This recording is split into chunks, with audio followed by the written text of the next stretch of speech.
Čau! Es jums šodien iemācīšu Elēnu kāršu triku, kā jau parasti vispirms parādīšu un pēc tam iemācīšu. Tātad no sākuma es izdarīšu pareģojumu.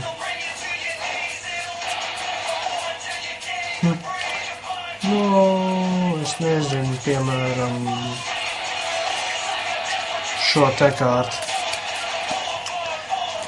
Tagad būs tā, ka es likšu kārtas vēl šādi, un jums ir jāpasaka stop jebkurā brīdī. Pieņemsim, jūs pasakat stop šeit. Tātad mēs apgriežam šo čupiņu un šo te noliekam. Tagad jums ir jāparāda uz vienu no šīm čupiņām. Vai nu šo, jums ir jāizvēlas.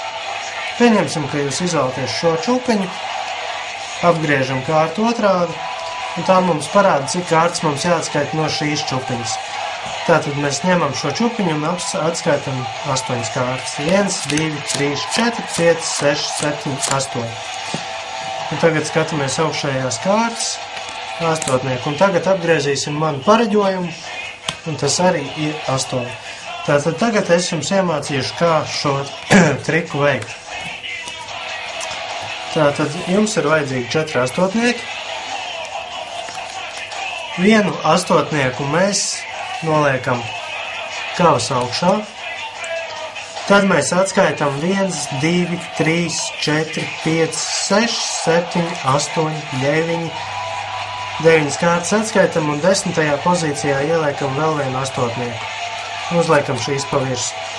Tagad no apakšas mēs atskaitam 7 kārtas. 1, 2, 3, 4, 5, 6, 7. Un 8. un 9. pozīcijā ieliekam 2 astotniekus. Tātad tagad viens astotnieks ir augšā, viens 10. pozīcijā no augšas, un 2 ir no apakšas 8. un 9. pozīcijā. Tātad tagad mēs varam pieiet pie tā, ka mēs rādam triku un pajautāt, vai vēlās redzēt triku. Vēlās, viss ir ok, sākam rādīt triku. Ja tas, kam jūs rādat triku, ir galīgs jauniņais kāršu trikos un vispār nepārzina kāršu triks, tad jūs varat vēl parādīt false cuts. Nesanāca mazliet parādīt false cuts. Atvainojiet, kamēr mazliet miglojās. Tā tad uztaisīt false cut. Tā lēnām taisot nenomiglojās. Jo tad viņi domās, ka jūs pārceļat kārtas, lai arī, kā jau jūs zināt, tas patiesībā nenotiek. Secība nemainās. Bet, ja jūs rādat triku kādam, kas mazliet pārzina kāršu trikus, labāk nerādiet false cuts, citādi viņš uzreiz sapratīs, ka ir secība. Tātad pieiet pie kāda un sakiet, ka es pareģošu kārtu. Tātad jūs zināt, ka 10. pozīcijā no augšas ir astotnieks. Tātad jūs kaut kā nemanot pa 2 vai pa 3 kārtīm noskaitiet 2, 3, 4, 6, 8, 10, rekur izliekat vairāk uz āru un it kā vēl meklējiet. Tad atgriezieties pie šīs kārtas. Taču pats labākais veids, kā to darīt, ja jums ir tādas kārtas kā šīs, kad viņas ir, nav vienādas no abām pusēm. Pagriežam šādi ir tā, pagriežam šādi ir tā. Tā, kad nav vienāda aizmugurīta, ka jūs varat atšķirt. Tolīt jūs sapratīsiet. Tātad jūs noliekat to astotnieku sākumā 2, 4, 6, 8, 10. Lūk, ir šī kārtas, tas ir astotnieks, ko jūs ieliekat pašā sākumā 10. pozīcijā. Tātad visas kārtas sakārtojiet vienādi, rekur ar kājām gaisā. Lūk tā, sakārtojiet tās pirmās. Un tad šo 10. kārtu, kas ir astotnieks, 1, 2, 3, 4, 5, 6, 7, 8, 9, ieliekam otrādā. Lūk tā. Tātad tagad jūs pieiet, sakiet, ka pareģosiet. Un tagad jums nebūs jāskaita pa 2, pa 3 kārtīm un jāizliek šitais un tālāk jāmeklē. Tas ir sarežģīti.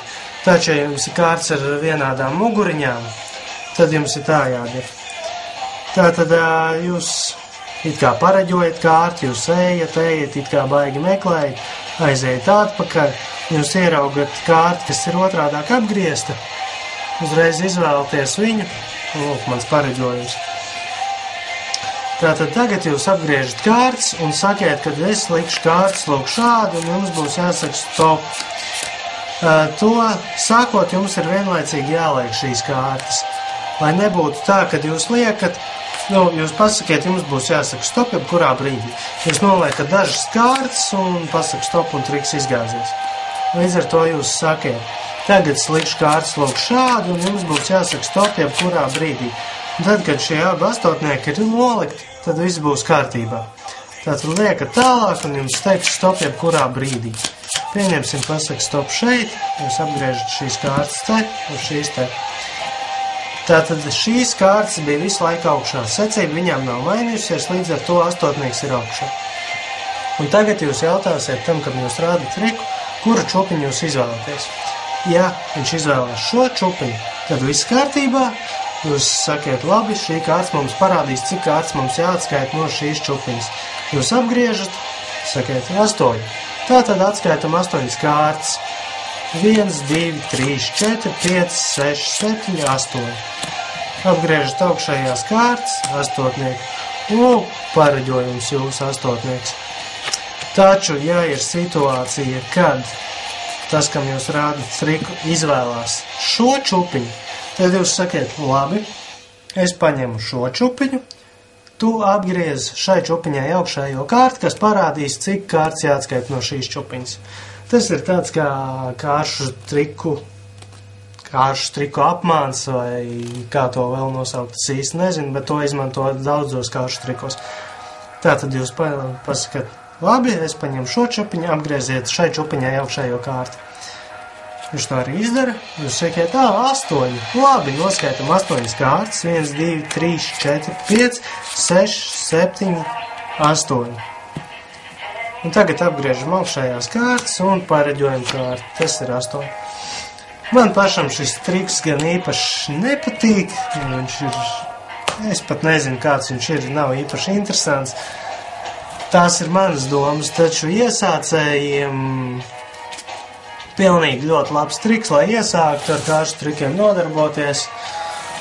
Un ceru, ka jums patika, ceru, ka jums sanāks. Abonējiet lūdzu manu kanālu. Un paldies par uzmanību.